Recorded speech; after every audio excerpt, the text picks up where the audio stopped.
ನಮಸ್ಕಾರ ವೀಕ್ಷಕರೇ, ಕರ್ನಾಟಕ ಟಿವಿಯ ಪ್ರೈಮ್ ಟೈಮ್ ನ್ಯೂಸ್ಗೆ ಸ್ವಾಗತ. ನಾನು ಯೋಗೇಶ್ ಈಶ್ವರ್. ಲೋಕಸಭಾ ಚುನಾವಣೆಗೆ ಬಿಜೆಪಿ ಮೊದಲ ಅಭ್ಯರ್ಥಿಗಳ ಪಟ್ಟಿ ಬಿಡುಗಡೆ. ವಾರಾಣಸಿಯಿಂದ ಪ್ರಧಾನಿ ಮೋದಿ ಕಣಕ್ಕೆ. ರಾಜ್ಯಸಭಾ ಚುನಾವಣೆ. ಎಸ್.ಟಿ. ಸೋಮಶೇಖರ್ ಮತ್ತು ಶಿವರಾಮ್ ಹೆಬ್ಬಾರ್ಗೆ ಬಿಜೆಪಿಯಿಂದ ಶೋಕಾಸ್ ನೋಟಿಸ್. ಲೋಕಸಭಾ ಚುನಾವಣೆ ಹೊತ್ತಲ್ಲೇ ಕಾಂಗ್ರೆಸ್ಗೆ ಬಿಗ್ ಶಾಕ್. ಬಿಜೆಪಿಗೆ ಸೇರ್ಪಡೆಯಾದ ಮನೋಹರ್ ತಹಶೀಲ್ದಾರ್. ರಾಮೇಶ್ವರಂ ಕೆಫೆ ಸ್ಫೋಟ ಪ್ರಕರಣ ತನಿಖೆಯನ್ನ ಸಿಸಿಪಿಗೆ ವರ್ಗಾವಣೆ ಮಾಡಿ ಆದೇಶ. ಬೆಂಗಳೂರಿನಲ್ಲಿ ಜೂನಿಯರ್ ಎನ್ಟಿಆರ್ ಫ್ಯಾಮಿಲಿ. ಪ್ರಶಾಂತ್ ನೀಲ್, ರಿಷಬ್ ಶೆಟ್ಟಿ ಕುಟುಂಬದ ಜೊತೆ ಸ್ನೇಹ ಸಮ್ಮಿಲನ. ಲೋಕಸಭಾ ಚುನಾವಣೆಗೆ ಬಿಜೆಪಿ ಅಭ್ಯರ್ಥಿಗಳ ಮೊದಲ ಪಟ್ಟಿಯನ್ನ ಇಂದು ಸಂಜೆ 6 ಗಂಟೆಗೆ ದೆಹಲಿಯಲ್ಲಿ ಬಿಡುಗಡೆ ಮಾಡಲಾಯಿತು. 195 ಅಭ್ಯರ್ಥಿಗಳ ಮೊದಲ ಪಟ್ಟಿ. ಮೊದಲು 100 ಅಭ್ಯರ್ಥಿಗಳ ಪಟ್ಟಿ ಬಿಡ್ತಾರೆ ಅಂತ ಹೇಳಲಾಗ್ತಿತ್ತು, ಆದರೆ 195 ಅಭ್ಯರ್ಥಿಗಳ ಪಟ್ಟಿಯನ್ನು ಬಿಡಲಾಯಿತು. ದಕ್ಷಿಣ ಭಾರತದಿಂದ ತೆಲಂಗಾಣದ ಮತ್ತು ಕೇರಳದ ಅಭ್ಯರ್ಥಿಗಳ ಪಟ್ಟಿ ಬಿಡುಗಡೆ ಆಯಿತು. ಆದರೆ ತಮಿಳುನಾಡು ಮತ್ತು ಕರ್ನಾಟಕದ ಅಭ್ಯರ್ಥಿಗಳ ಯಾವುದೇ ಪಟ್ಟಿಯೂ ಕೂಡ ಬಿಡುಗಡೆ ಆಗಿಲ್ಲ. ವೀಕ್ಷಕರೇ, ಬಿಜೆಪಿ ಕೇಂದ್ರ ಕಚೇರಿಯಲ್ಲಿ ವಿನೋದ್ ತಾವಡೆ ಸುದ್ದಿಗೋಷ್ಠಿ ನಡೆಸಿದ್ದು 400ಕ್ಕೂ ಹೆಚ್ಚು ಸ್ಥಾನಗಳನ್ನು ಗೆಲ್ಲುವ ನಿರೀಕ್ಷೆ ಇದೆ ಅಂತ ಹೇಳಿದ್ರು. ಪಟ್ಟಿಯನ್ನು ಬಿಡುಗಡೆ ಮಾಡಿದ್ರು. ಬಿಜೆಪಿ ಪಟ್ಟಿಯಲ್ಲಿ ಪಶ್ಚಿಮ ಬಂಗಾಳದ ಉತ್ತರ ಪ್ರದೇಶದಲ್ಲಿ 51 ಕ್ಷೇತ್ರ, ಪಶ್ಚಿಮ ಬಂಗಾಳದಲ್ಲಿ 20 ಕ್ಷೇತ್ರ, ಹಾಗೆಯೇ ಗುಜರಾತ್ 15, ರಾಜಸ್ಥಾನ 15, ಕೇರಳ 12, ತೆಲಂಗಾಣ 9, ಅಸ್ಸಾಂ, ಜಾರ್ಖಂಡ್, ಛತ್ತೀಸ್ಗಢದಲ್ಲಿ ತಲಾ 11, ದೆಹಲಿ 5, ಉತ್ತರಾಖಂಡ್ 3, ಗೋವಾ 1 ಮತ್ತು ತ್ರಿಪುರಾ 1, ಅಂಡಮಾನ್ ನಿಕೋಬಾರ್ 1, ದೀವ್ ದಾಮನ್ನ 1 ಕ್ಷೇತ್ರಗಳಿಗೆ ಅಭ್ಯರ್ಥಿಗಳ ಪಟ್ಟಿಯನ್ನು ಬಿಡುಗಡೆ ಮಾಡಲಾಯಿತು. ಅಲ್ಲಿಗೆ ಒಂದು ಕನ್ಫರ್ಮ್, ಕರ್ನಾಟಕದ ಏನೊಂದು ಕಳೆದ ಬಾರಿ 7 ಫೇಸಲ್ಲಿ ಚುನಾವಣೆ ಮತದಾನ ನಡೆದಿತ್ತು. ಕರ್ನಾಟಕ ಈ ಬಾರಿ ಆರಂಭದಲ್ಲೇ ನಡೆಯಲ್ಲ ಅನ್ಸುತ್ತೆ. ಯಾಕಂದರೆ ಒಂದು ಕಡೆ ಕರ್ನಾಟಕದಲ್ಲಿ ಕಾಂಗ್ರೆಸ್ ಸರ್ಕಾರ ಬೇಗನೆ ಮುಗಿಸ್ಬಿಟ್ರೆ ಟ್ರಬಲ್ ಶೂಟರು ಇಂಡು ದಂಡು ತಗೊಂಡು ಬೇರೆ ರಾಜ್ಯಗಳಿಗೆ ನುಗ್ಗಿ ಸ್ಟ್ರಾಟಜಿ ಮಾಡಿಬಿಡ್ತಾರೆ. ಡಿ.ಕೆ. ಶಿವಕುಮಾರ್ ಅವ್ರ ಮೇಲೆ ಭಯ ಇದೆ ನಿಜವಾಗ್ಲೂ, ಇಲ್ಲ ಅಂತ ಹೇಳೋಕ್ಕಾಗಲ್ಲ. ಸಿದ್ದರಾಮಯ್ಯ ಅವ್ರ ಕಂಡ್ರೆ ಭಯ ಇದೆ, ಇಲ್ಲ ಅಂತ ಹೇಳೋಕ್ಕಾಗಲ್ಲ. ಯಾರ ವಿರುದ್ಧವಾಗಿ ಪ್ರಧಾನಿ ಮೋದಿ ಹೆಚ್ಚು ಬೈತಾರೋ ಅವರು ಹೆವಿ ಸ್ಟ್ರಾಟಜಿ ಮಾಡ್ತಾರೆ ಅಂತ ಲೆಕ್ಕಾಚಾರ. ಪ್ರಧಾನಿ ಮೋದಿಗೆ ಸಿದ್ದರಾಮಯ್ಯ ಅವರ ಡಿ.ಕೆ. ಶಿವಕುಮಾರ್ ಅವ್ರ ಕೆಪಾಸಿಟಿ ಗೊತ್ತು, ಅದು ಸುಲಭವಾಗಿಲ್ಲ. ಅದಕ್ಕಾಗಿ ಇವರು ವೋಟಿಂಗ್ ಪ್ಯಾಟ್ರನ್ನ ಲೇಟ್ ಮಾಡಿಬಿಟ್ರೆ, ವೋಟಿಂಗ್ ಡೇಟ್ನ ಲೇಟ್ ಮಾಡಿಬಿಟ್ರೆ, ವೋಟಿಂಗ್ ಫೇಸ್ನ ಲೇಟ್ ಮಾಡಿಬಿಟ್ರೆ ಇವರು ರಾಜ್ಯ ಬಿಟ್ಟು ಹೋಗಲ್ಲ ಅನ್ನೋದೊಂದು. ಇನ್ನೊಂದು, JDS ಜೊತೆಗಿನ ಮೈತ್ರಿ ಆಗೋಗಿದೆ, ಆದರೆ ಕ್ಷೇತ್ರ ಹಂಚಿಕೆ ಇನ್ನೂ ಫೈನಲ್ ಆಗಿಲ್ಲ. ಸುಮಲತಾ ಅವರು ಎಲ್ಲಿ ನಿಂತ್ಕೋಬೇಕು, ಡಾಕ್ಟರ್ ಮಂಜುನಾಥ್ ಕಣಕ್ಕಿಳಿಬೇಕಾ, ಇವೆಲ್ಲ ಲೆಕ್ಕಾಚಾರಗಳು ಇನ್ನೂ ಫೈನಲ್ ಆಗಬೇಕು. ಹೀಗಾಗಿ ಕರ್ನಾಟಕದಲ್ಲಿ 25 ಸಂಸದರು, 28ರಲ್ಲಿ 25 ಸಂಸದರು ಇದ್ದರೂ ಕೂಡ ಇನ್ನೂ ಟಿಕೆಟ್ ಅನೌನ್ಸ್ ಆದರೆ ಕರ್ನಾಟಕದ ಯಾವುದೇ ಅಭ್ಯರ್ಥಿಗಳ ವಿಚಾರವನ್ನು ಪ್ರಸ್ತಾಪ ಮಾಡಲೇ ಇಲ್ಲ. 195 ಕ್ಷೇತ್ರಗಳಿಗೆ ಅಭ್ಯರ್ಥಿಗಳನ್ನು ಬಿಡುಗಡೆ ಮಾಡಲಾಯಿತು, ಪಟ್ಟಿ ರಿಲೀಸ್ ಆಯಿತು. ಕರ್ನಾಟಕದ ಒಂದೇ ಒಂದು ಕ್ಷೇತ್ರ ಕೂಡ ಇಲ್ಲ ಅನ್ನೋದು ಗಮನಿಸಬೇಕಾದ ವಿಚಾರ. ವೀಕ್ಷಕರೇ, ಕರ್ನಾಟಕದಲ್ಲಿ ಈ ಬಾರಿ ರಣರೋಚಕ ಕದನ ಏರ್ಪಡೋದು ಗ್ಯಾರಂಟಿ. ಕಳೆದ ಬಾರಿ ಕಾಂಗ್ರೆಸ್ನಿಂದ ಒಬ್ಬರೇ ಸಂಸದರು, ಡಿ.ಕೆ. ಸುರೇಶ್, ಬಿಜೆಪಿಯಿಂದ 25, ಸ್ವಾಭಿಮಾನಿಯಾಗಿ ಪಕ್ಷೇತರರಾಗಿ ಸುಮಲತಾ 1, JDSನಿಂದ 1, ಪ್ರಜ್ವಲ್ ರೇವಣ್ಣ. ಆದರೆ ಈ ಬಾರಿ ಏನಾಗುತ್ತೆ ಲೆಕ್ಕಾಚಾರ ಅನ್ನೋದಕ್ಕೆ ಇನ್ನು ಸ್ವಲ್ಪ ದಿನ ಕಾಯಲೇಬೇಕು. ಇತ್ತೀಚೆಗೆ ನಡೆದ ರಾಜ್ಯಸಭಾ ಚುನಾವಣೆಯಲ್ಲಿ ಅಡ್ಡ ಮತದಾನ ಮಾಡಿದ ಯಶವಂತಪುರದ ಶಾಸಕ ಎಸ್.ಟಿ. ಸೋಮಶೇಖರ್ ಹಾಗೂ ಮತದಾನದಿಂದ ದೂರ ಉಳಿದ ಯಲ್ಲಾಪುರ ಶಾಸಕ ಶಿವರಾಮ್ ಹೆಬ್ಬಾರ್ ಅವರಿಗೆ ಬಿಜೆಪಿ ಮುಖ್ಯ ಸಚೇತಕರು ಶೋಕಾಸ್ ನೋಟಿಸ್ ನೀಡಿದ್ದಾರೆ. ಫೆಬ್ರವರಿ 27ರಂದು ನಡೆದ ಚುನಾವಣೆಯಲ್ಲಿ ಎಸ್.ಟಿ. ಸೋಮಶೇಖರ್ ಬಿಜೆಪಿ ಪಕ್ಷದ ವಿಪ್ ಉಲ್ಲಂಘಿಸಿ ಕಾಂಗ್ರೆಸ್ ಅಭ್ಯರ್ಥಿ ಅಜಯ್ ಮಖೇನ್ ಪರವಾಗಿ ಅಡ್ಡ ಮತದಾನ ಮಾಡಿದ ನಂತರ ಕಾಂಗ್ರೆಸ್ನ 3 ರಾಜ್ಯಸಭಾ ಸ್ಥಾನಗಳನ್ನು ಗೆದ್ದುಕೊಂಡರೆ ಬಿಜೆಪಿ ಕೇವಲ 1 ಸ್ಥಾನ ಗಳಿಸಿತ್ತು. ಇದು ಬಿಜೆಪಿ ಪಕ್ಷಕ್ಕೆ ದೊಡ್ಡ ಹಿನ್ನಡೆಯನ್ನು ಉಂಟು ಮಾಡಿತ್ತು. ಕೆಲ ತಿಂಗಳುಗಳಿಂದ ಪಕ್ಷದ ನಾಯಕತ್ವದೊಂದಿಗೆ ಅಸಮಾಧಾನ ಹೊಂದಿದ ಎಸ್.ಟಿ. ಸೋಮಶೇಖರ್ ಹಾಗೂ ಶಿವರಾಮ್ ಹೆಬ್ಬಾರ್ ಕಾಂಗ್ರೆಸ್ನೊಂದಿಗೆ ನಿಕಟ ಸಂಪರ್ಕ ಹೊಂದಿದ್ದಾರೆ.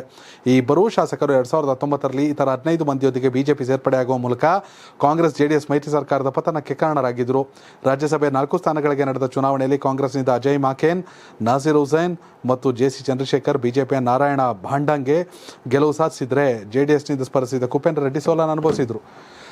ಕೊನೆಗೂ ಎಸ್.ಟಿ. ಸೋಮಶೇಖರ್ ಮತ್ತು ಶಿವರಾಮ್ ಹೆಬ್ಬಾರ್ ಅವರ ವಿರುದ್ಧ ಕ್ರಮವನ್ನು ಕೈಗೊಳ್ಳುವಂಥ ಧೈರ್ಯವನ್ನು ಬಿಜೆಪಿ ಮಾಡೈತೆ. ಯಾವಾಗಲೂ ಈ ಕ್ರಮವನ್ನು ಕೈಗೊಳ್ಳಬೇಕಿತ್ತು. ಶೋಕಾಸ್ ನೋಟಿಸು ತಲೆ ಕೆಡಿಸ್ಕೊಳ್ಳ, ಅಡ್ಡ ಮತದಾನ ಮಾಡೋಕ್ಕೆ ಡೋಂಟ್ ಕೇರ್ ಅಂದವರು ಇವರು ಕೂಡ ಶೋಕಾಸ್ ನೋಟಿಸ್ ತಗೊಂಡು ಏನು ಮಾಡ್ತಾರೆ? ಎಲ್ಲದಕ್ಕೂ ರೆಡಿಯಾಗಿ ನಿಂತವರು ಅವರು. ಬಿಜೆಪಿ ಬಾಯ್ ಅಂತ ಐತೆ, ಕಾಂಗ್ರೆಸ್ ಹಾಯ್ ಅಂತ ಐತೆ. ಆಲ್ರೆಡಿ ಅಫಿಷಿಯಲ್ ಆಗಿ ಆಗಬೇಕಷ್ಟೇ. ಆದರೂ ಬಿಜೆಪಿ ಪಾಪ ನಿಜ ಹೇಳ್ತಿದ್ದು ರೇಣುಕಾಚಾರ್ಯಂಗೆ ಯಾವೆಲ್ಲ ಶೋಕಾಸ್ ನೋಟಿಸ್ ಕೊಟ್ಟರು. ಕಾಂಗ್ರೆಸ್ ಸರ್ಕಾರದವ್ರ ಜೊತೆ, CM ಜೊತೆ, DCM ಜೊತೆ ಸುತ್ತಿದ್ದು ಇವ್ರಿಗೆ ಕೊಟ್ಟಿರಲಿಲ್ಲ. ಇವಾಗಾರು ಕೊಟ್ಟವ್ರೆ, ಅಟ್ಲೀಸ್ಟ್ ಬಿಜೆಪಿಲು ಗಟ್ಟಿ ಗುಂಡಿಗೆ ಅವರು ಅವರೇ ಅತ್ತಗೆ ಅಂದ್ಬಿಟ್ಟು ಒಂಚೂರು ಪ್ರೂವ್ ಆಗೈತೆ ಅಷ್ಟೇ. ಇನ್ನು ಮುಂದಿನ ಸುದ್ದಿ, ಲೋಕಸಭಾ ಚುನಾವಣೆಗೆ ಕೆಲವೇ ವಾರಗಳು ಇರುವಾಗ ಹಾವೇರಿ ಜಿಲ್ಲೆಯಲ್ಲಿ ಕಾಂಗ್ರೆಸ್ಗೆ ಆಘಾತವಾಗಿದೆ. ಮಾಜಿ ಸಚಿವ ಮನೋಹರ್ ತಹಶೀಲ್ದಾರ್ ಅವರು ಬಿಜೆಪಿಗೆ ಸೇರ್ಪಡೆಯಾಗಿದ್ದಾರೆ. ಇದರಿಂದ ಹಾವೇರಿಯಲ್ಲಿ ಬಿಜೆಪಿಗೆ ಮತ್ತಷ್ಟು ಸದೃಢವಾಗುತ್ತೆ ಅಂತ ಹೇಳಲಾಗ್ತಾ ಇದೆ. ಮಾಜಿ ಸಿಎಂ ಬಸವರಾಜ ಬೊಮ್ಮಾಯಿ, ಬಿಜೆಪಿ ರಾಜ್ಯಾಧ್ಯಕ್ಷ BY ವಿಜಯೇಂದ್ರ ಹಾಗೂ ವಿರೋಧ ಪಕ್ಷದ ನಾಯಕ R ಅಶೋಕ್ ನೇತೃತ್ವದಲ್ಲಿ ಮನೋಹರ್ ತಹಶೀಲ್ದಾರ್ ಬಿಜೆಪಿಗೆ ಸೇರಿದ್ರು. ಈ ವೇಳೆ ಮಾತನಾಡಿದ ಬಿಜೆಪಿ ಸಿಎಂ ಬಸವರಾಜ ಬೊಮ್ಮಾಯಿ, ಹಿರಿಯ ರಾಜಕಾರಣಿ ಮಾಜಿ ಸಚಿವರಾದ ಮನೋಹರ್ ತಹಶೀಲ್ದಾರ್ ಅವರು ಬಿಜೆಪಿ ಸೇರೋದ್ರಿಂದ ಹಾವೇರಿ ಜಿಲ್ಲಾ ಬಿಜೆಪಿಗೆ ದೊಡ್ಡ ಶಕ್ತಿ ಬಂದಿದೆ. ಸಾಮಾಜಿಕವಾಗಿ ಬಿಜೆಪಿಗೆ ಶಕ್ತಿ ಬಂದಂತಾಗಿದೆ. ಮನೋಹರ್ ತಹಶೀಲ್ದಾರ್ ಹಾನಗಲ್ನಲ್ಲಿ ಸುದೀರ್ಘ ರಾಜಕಾರಣದ ಸಕ್ರಿಯರಾಗಿದ್ದರು. 1986ರಲ್ಲಿ ಸಿಎಂ ಉದಾಸಿ ಅವರು ಸ್ವತಂತ್ರ ಅಭ್ಯರ್ಥಿಯಾಗಿ ಆಯ್ಕೆಯಾಗಿ ಬಂದ ಮೇಲೆ ಹಾನಗಲ್ ತಾಲೂಕಿನಲ್ಲಿ ರಾಜಕಾರಣ ಇಬ್ಬರ ನಡುವೆ ನಡೆಯಿತು. ಆದರೆ ಇಬ್ಬರ ನಡುವೆ ಯಾವತ್ತೂ ವೈರತ್ವ ಇರಲಿಲ್ಲ. ಇಬ್ಬರೂ ಒಬ್ಬರಿಗೊಬ್ಬರು ಗೌರವಿಸ್ತಿದ್ರು ಎಂದರು. ಆದರೆ ಇತ್ತೀಚಿನ ರಾಜಕಾರಣ ಕಲುಷಿತಗೊಂಡಿದೆ. ಹಾನಗಲ್ ತಾಲೂಕಿನಲ್ಲಿ ದ್ವೇಷದ ರಾಜಕಾರಣ ನಡೀತಾ ಇದೆ. ಹಾನಗಲ್ನಲ್ಲಿ ಯಾವತ್ತೂ ಪೊಲೀಸ್ ಸ್ಟೇಷನ್ ರಾಜಕಾರಣ ಇರಲಿಲ್ಲ. ಹಾನಗಲ್ನಲ್ಲಿ ಕಾಂಗ್ರೆಸ್ ಪಕ್ಷವನ್ನು ಕಟ್ಟಿದವರು ಮನೋಹರ್ ತಹಶೀಲ್ದಾರ್. ಆದರೆ ಅಲ್ಲಿ ಅವರ ಪಕ್ಷದ ಕಾರ್ಯಕರ್ತರಿಗೆ ನ್ಯಾಯ ಸಿಗ್ತಿಲ್ಲ ಅನ್ನೋ ಬೇಸರಕ್ಕೆ ಅವರು ರಾಜ್ಯದಲ್ಲಿ ಬಡವರ ವಿರೋಧಿ ಪಕ್ಷ ಇರೋದರಿಂದ ಪ್ರಧಾನಮಂತ್ರಿ ನರೇಂದ್ರ ಮೋದಿ ಆಡಳಿತ ಮೆಚ್ಚಿ ಬಿಜೆಪಿಗೆ ಬಂದಿದ್ದಾರೆ ಎಂದರು. ಅವ್ರ ಪಕ್ಷಕ್ಕೆ ಬರೋದ್ರಿಂದ ಜಿಲ್ಲೆಯಲ್ಲಿ ಸಾಕಷ್ಟು ಬದಲಾವಣೆ ಆಗುತ್ತೆ ಅಂತ. ಇನ್ನು ವಿಜಯೇಂದ್ರ ಅವರು ಕೂಡ ಮನೋಹರ್ ತಹಶೀಲ್ದಾರ್ ಅವರಿಂದ ಪಕ್ಷಕ್ಕೆ ಬಲ ಬಂದಿದೆ ಅಂತ ಹೇಳ್ತಾರೆ. ಇವೆಲ್ಲ ಅಲ್ಲೇ ಶುರು ಆಗ್ಬಿಟ್ಟವೆ. ಇನ್ನು ಎಲೆಕ್ಷನ್ ಟೈಮ್ ಇಲ್ಲಿಂದಲ್ಲಿಗೆ ಅಲ್ಲಿಂದಲ್ಲಿಗೆ ಇವೆಲ್ಲ ಆಗುವಂಥದ್ದೇ. ಬಟ್ ಮನೋಹರ್ ತಹಶೀಲ್ದಾರ್ ಹಾನಗಲ್ನಲ್ಲಿ ಕಾಂಗ್ರೆಸ್ನ ಬೆಳೆಸೋಕೆ ಸಾಕಷ್ಟು ಕಷ್ಟಪಟ್ಟಿದ್ದವರು, ಮಾಜಿ ಸಚಿವರು ಕೂಡ ಹೌದು. ಇನ್ನು ಮುಂದಿನ ಸುದ್ದಿ, ಜಿಲ್ಲಾ ಉಸ್ತುವಾರಿ ಸಚಿವ HK ಪಾಟೀಲ್ ನೂರಾರು ಕೋಟಿ ರೂಪಾಯಿ ಬೆಲೆ ಬಾಳುವ ನಗರಸಭೆ ಆಸ್ತಿಯನ್ನು ಪ್ರಾಧಿಕಾರದ ಮೂಲಕ ಲೂಟಿಗೆ ನಿಂತಿದ್ದಾರೆ ಎಂದು ಗದಗ ಜಿಲ್ಲೆಯ ಬಿಜೆಪಿ ಆರೋಪಿಸಿದೆ. ಸಚಿವರ ವಿರುದ್ಧ ವಾಣಿಜ್ಯ ಸಾಂಸ್ಕೃತಿಕ ವಸ್ತು ಪ್ರದರ್ಶನ ಪ್ರಾಧಿಕಾರ ರಚನೆಗೆ ಭಾರೀ ವಿರೋಧ ವ್ಯಕ್ತಪಡಿಸಿರುವ ನಗರಸಭೆಯ ಬಿಜೆಪಿ ಸದಸ್ಯರು ಪ್ರಾಧಿಕಾರದ ಮೂಲಕ ನಗರಸಭೆ ಆಸ್ತಿ ಕಬಳಿಕೆಗೆ ಯತ್ನ ಎಂದು ಕಿಡಿಕಾರಿದ್ದಾರೆ. ಈ ಹಿನ್ನೆಲೆಯಲ್ಲಿ ನಡೆದಂಥ ಸಾಮಾನ್ಯ ಸಭೆಯು ಗೊಂದಲತೆ ಗೂಡಾಗಿತ್ತು. ಗದಗ ಜಿಲ್ಲಾ ಉಸ್ತುವಾರಿ KH ಪಾಟೀಲ್ ನಗರಸಭೆ ಆಸ್ತಿ ಲೂಟಿಗೆ ನಿಂತಿದ್ದಾರೆ, ನಾವು ಯಾವುದೇ ಕಾರಣಕ್ಕೂ ನಗರಸಭೆ ಆಸ್ತಿ ಕಬಳಿಕೆಗೆ ಬಿಡಲ್ಲ, ನಗರಸಭೆ ಆಸ್ತಿ ಕಬಳಿಕೆ ಕಾಂಗ್ರೆಸ್ ಸದಸ್ಯರ ಬೆಂಬಲ ಇದೆ ಎಂದು ಆಕ್ರೋಶ ವ್ಯಕ್ತಪಡಿಸಿದರು. ಈ ವೇಳೆ ಬಿಜೆಪಿ ಮತ್ತು ಕಾಂಗ್ರೆಸ್ ಸದಸ್ಯರ ನಡುವೆ ವಾಗ್ಯುದ್ಧ ನಡೀತು, ಮಾತಿನ ಚಕಮಕಿ ನಡೀತು. HK ಪಾಟೀಲ್ ಅವರು ಉತ್ತರಿಸಬೇಕು. ಆರೋಪ ಕೇಳಿಬಂದಿರೋ ಸಚಿವರ ಮೇಲೆ, ಯಾರೋ ಸಾಮಾನ್ಯ ಶಾಸಕರು ಅಥವಾ TP ಮೆಂಬರ್ ಮೇಲೆ ಅಲ್ಲ. ಸಚಿವರು ಇದಕ್ಕೆ ಉತ್ತರ ಕೊಟ್ಟರೆ ಗೊತ್ತಾಗುತ್ತೆ ಯಾರು ಲೂಟಿ ಏನು ಅಂತ. ಹೆಸರಿನ ಮುಂದಿನ ಸುದ್ದಿ, ಕುಂದಲಹಳ್ಳಿಯ ರಾಮೇಶ್ವರಂ ಕೆಫೆಯಲ್ಲಿ ಸಂಭವಿಸಿದ ಸ್ಫೋಟ ಪ್ರಕರಣ ತನಿಖೆಯನ್ನು CCBಗೆ ವರ್ಗಾವಣೆ ಮಾಡಿ ಬೆಂಗಳೂರು ನಗರ ಪೊಲೀಸ್ ಆಯುಕ್ತ B ದಯಾನಂದ್ ಆದೇಶ ಹೊರಡಿಸಿದ್ದಾರೆ. HAL ಪೊಲೀಸ್ ಠಾಣೆಯಲ್ಲಿ ಬಾಂಬ್ ಸ್ಫೋಟದ ಬಗ್ಗೆ ಪ್ರಕರಣ ದಾಖಲಾಗಿತ್ತು. ಇದರ ತನಿಖೆಯನ್ನು ರಾಜ್ಯ ಸರ್ಕಾರ CCB ಹೆಗಲಿಗೆ ಒಪ್ಪಿಸಿದ್ದು, ತನಿಖಾಧಿಕಾರಿಯಾಗಿ ACP ನವೀನ್ ಕುಲಕರ್ಣಿ ನೇಮಕಗೊಂಡಿದ್ದಾರೆ. ಅಬ್ದುಲ್ ಕಲಾಂ ಅವರ ಸ್ಫೂರ್ತಿಯಿಂದ ತೆರೆದಂಥ ರಾಮೇಶ್ವರ ಕೆಫೆ ಭಾರತದಾದ್ಯಂತ ಬ್ರಾಂಚ್ಗಳನ್ನು ಹೊಂದಿದೆ. ರಾಮೇಶ್ವರ ಕೆಫೆ ದೇಗುಲದ ಕಾನ್ಸೆಪ್ಟ್ನಲ್ಲಿ ನಿರ್ಮಾಣವಾಗಿದೆ. ಬೆಂಗಳೂರಿನ ಹಲವು ಬ್ರಾಂಚ್ಗಳಿದ್ದು ಜನಸಾಮಾನ್ಯರ ಜೊತೆಗೆ IT ಸಿಬ್ಬಂದಿಯ ಹಾಟ್ ಫೇವರೇಟ್ ಕೂಡ ಆಗಿದೆ. ಇಂಥ ಕೆಫೆಯಲ್ಲಿ ಮಧ್ಯಾಹ್ನದ ವೇಳೆ ಬಾಂಬ್ ಬ್ಲಾಸ್ಟ್ ಆಗಿತ್ತು. ವಿವಿಧ ತನಿಖಾ ತಂಡಗಳು ರಾತ್ರಿಯೆಲ್ಲ ತನಿಖೆ ನಡೆಸಿ ಮಾಹಿತಿ ಕಲೆ ಹಾಕಿದ್ದು, ಸ್ಥಳದಲ್ಲಿ ಬಾಂಬ್ ಸ್ಯಾಂಪಲ್ಗಳನ್ನು ಸಂಗ್ರಹ ಮಾಡಲಾಗಿದೆ. ಸದ್ಯ 4 ವಶಕ್ಕೆ ಪಡೆದು ವಿಚಾರಣೆ ನಡೆಸಲಾಗುತ್ತಿದೆ. ಘಟನೆಯಲ್ಲಿ ಗಾಯಗೊಂಡ 9 ಜನರಿಗೆ ಚಿಕಿತ್ಸೆ ನೀಡಲಾಗಿದ್ದು, ಬಾಂಬ್ ಸ್ಫೋಟ ಪ್ರಕರಣ ಸಂಬಂಧ ಆರೋಪಿಯ ಚಹರೆ ಚಲನವಲನಗಳ CCTV ಕ್ಯಾಮೆರಾದಲ್ಲಿ ಸೆರೆಯಾಗಿದ್ದು, ತಲೆ ಮೇಲೆ ಟೋಪಿ, ಗಡ್ಡಧಾರಿಯಾಗಿರುವ ಶಂಕಿತ ವ್ಯಕ್ತಿ ಬಾಂಬ್ ಸ್ಫೋಟಿಸಿರುವ ಬಗ್ಗೆ ತನಿಖೆ ನಡೀತಾ ಇದೆ. ಒಟ್ಟಿನಲ್ಲಿ ಯಾವುದೇ ಜೀವಕ್ಕೆ ಹಾನಿಯಾಗಿಲ್ಲ ಅನ್ನೋದು ಸಮಾಧಾನಕರ ಸಂಗತಿ. ಆದರೆ ಇಂಥದ್ದೆಲ್ಲ ಆಗಬಾರದು. ತನಿಖೆ ಬಂದ ಮೇಲೆ ಸಂಪೂರ್ಣವಾಗಿ ನಡೆದ ಮೇಲೆ ಗೊತ್ತಾಗುತ್ತೆ. ಬಟ್ CCB ಹೆಗಲಿಗೆ ವಹಿಸಲಾಗಿದೆ. ಹೆಸರಿನ ಮುಂದಿನ ಸುದ್ದಿ, ತಮ್ಮ ವಿರುದ್ಧ ಸುಳ್ಳು ಮಾಹಿತಿ ಮತ್ತು ಅವಹೇಳನಕಾರಿ ವಿಡಿಯೋವನ್ನು ಕಾಂಗ್ರೆಸ್ ಸಾಮಾಜಿಕ ಜಾಲತಾಣದಲ್ಲಿ ಹರಡುತ್ತಿದೆ ಎಂದು ಆರೋಪಿಸಿ ಕೇಂದ್ರ ರಸ್ತೆ ಸಾರಿಗೆ ಹೆದ್ದಾರಿ ಸಚಿವ ನಿತಿನ್ ಗಡ್ಕರಿ ಅವರು ಲೀಗಲ್ ನೋಟಿಸ್ ಜಾರಿ ಮಾಡಿದ್ದಾರೆ. ಕಾಂಗ್ರೆಸ್ ಅಧ್ಯಕ್ಷ ಮಲ್ಲಿಕಾರ್ಜುನ್ ಖರ್ಗೆ ಮತ್ತು ಪ್ರಧಾನ ಕಾರ್ಯದರ್ಶಿ ಜಯರಾಮ್ ರಮೇಶ್ ಅವರಿಗೆ ನೋಟಿಸ್ ನೀಡಲಾಗಿದೆ. ಕಾಂಗ್ರೆಸ್ನ ಹಿರಿಯ ನಾಯಕರು, ಪಕ್ಷ ಸೇರಿದಂತೆ ಅವರ ವೈಯಕ್ತಿಕ X ಖಾತೆಯಲ್ಲಿ ತಮ್ಮ ವಿರುದ್ಧದ ಸುಳ್ಳು ಮಾಹಿತಿಯುಳ್ಳ ವಿಡಿಯೋವನ್ನು ಹಂಚಿಕೊಂಡಿದ್ದಾರೆ. ಇದರಿಂದ ತಮಗೆ ಅಪಖ್ಯಾತಿ ತಂದಿದ್ದಾರೆ ಎಂದು ಕೇಂದ್ರ ಸಚಿವರು ಅದರಲ್ಲಿ ದೂರಿದ್ದಾರೆ. ವೆಬ್ ಪೋರ್ಟಲ್ ಒಂದಕ್ಕೆ ತಾವು ನೀಡಿರುವ ಸಂದರ್ಶನದಲ್ಲಿ 19 ಸೆಕೆಂಡ್ಗಳ ವಿಡಿಯೋವನ್ನು ಕಾಂಗ್ರೆಸ್ ತಿರುಚಿದೆ. ಸಂದರ್ಭೋಚಿತ ವಾಕ್ಯ ಪದಗಳನ್ನು ಕತ್ತರಿಸಿ ತಪ್ಪಾಗಿ ಅರ್ಥೈಸುವಂತೆ ಮಾಡಲಾಗಿದೆ. ಕಾಂಗ್ರೆಸ್ನ ಅಧಿಕೃತ ಸಾಮಾಜಿಕ ಜಾಲತಾಣಗಳ ಖಾತೆಯಲ್ಲಿ ಈ ದೃಶ್ಯವನ್ನು ಹಂಚಿಕೊಳ್ಳಲಾಗಿದೆ. ಇದನ್ನು ಕೇಳುವ ಮತ್ತು ನೋಡುವ ಜನರಿಗೆ ಸುಳ್ಳು ಮಾಹಿತಿ ರವಾನೆ ಆಗುತ್ತೆ ಎಂದು ಗಡ್ಕರಿ ಅವರು ನೋಟಿಸ್ನಲ್ಲಿ ಉಲ್ಲೇಖಿಸಿದ್ದಾರೆ. ಒಟ್ಟಿನಲ್ಲಿ ವಿಡಿಯೋ ತುಣುಕಿನಲ್ಲಿ ಪದಗಳ ಸಂದರ್ಭೋಚಿತ ಉದ್ದೇಶ ಮತ್ತು ಅರ್ಥವನ್ನು ಮರೆಮಾಚಲಾಗಿದೆ. ಸಾರ್ವಜನಿಕ ದೃಷ್ಟಿಯಿಂದ ಗಡ್ಕರಿ ಅವರ ಬಗ್ಗೆ ಗೊಂದಲ, ಅಪಖ್ಯಾತಿ ಸೃಷ್ಟಿಸುವ ದುರುದ್ದೇಶ ಅಂತ ದೂರನ್ನು ಕೊಟ್ಟಿದ್ದಾರೆ ಕಾಂಗ್ರೆಸ್ನ ಮಲ್ಲಿಕಾರ್ಜುನ ಖರ್ಗೆ ಮತ್ತು ಪ್ರಧಾನ ಕಾರ್ಯದರ್ಶಿ ಜಯರಾಮ್ ರಮೇಶ್ ಅವರ ವಿರುದ್ಧ. ಹೆಸರಿನ ಮುಂದಿನ ಸುದ್ದಿ, ಪೂರ್ವ ದೆಹಲಿಯ ಬಿಜೆಪಿ ಸಂಸದ ಗೌತಮ್ ಗಂಭೀರ್ ಸಕ್ರಿಯ ರಾಜಕೀಯಕ್ಕೆ ಗುಡ್ ಬೈ ಹೇಳಿದ್ದಾರೆ. ಇನ್ಮೇಲೆ ಎಲೆಕ್ಷನ್ ಸಾಕು, ನಾನು ನಿಂತ್ಕೊಳ್ಳಲ್ಲ ಅಂತ. ಈ ವಿಚಾರವಾಗಿ ಸಾಮಾಜಿಕ ಜಾಲತಾಣ Xನಲ್ಲಿ ಸಂದೇಶ ಪ್ರಕಟಿಸಿರುವ ಅವರು ರಾಜಕೀಯ ಕರ್ತವ್ಯಗಳಿಂದ ಬಿಡುಗಡೆ ಮಾಡುವಂತೆ ಪಕ್ಷದ ರಾಷ್ಟ್ರೀಯ ಅಧ್ಯಕ್ಷ JP ನಡ್ಡಾ ಬಳಿ ಮನವಿ ಮಾಡಿದ್ದಾರೆ. 2019 ಲೋಕಸಭಾ ಚುನಾವಣೆ ಸ್ಪರ್ಧಿಸುವ ಮೂಲಕ ಸಕ್ರಿಯ ರಾಜಕಾರಣಕ್ಕೆ ಧುಮುಕಿದ್ರು. ದೆಹಲಿ ಪೂರ್ವ ಲೋಕಸಭಾ ಕ್ಷೇತ್ರದಿಂದ ಸ್ಪರ್ಧಿಸಿದರು. ಸಂಸತ್ತನ್ನು ಕೂಡ ಪ್ರವೇಶಿಸಿದರು. ರಾಜಕೀಯ ಚಟುವಟಿಕೆಗಳಿಂದ ಮುಕ್ತಿ ನೀಡುವಂತೆ JP ನಡ್ಡಾ ಅವರಿಗೆ ಮನವಿ ಮಾಡಿದ್ದಾರೆ.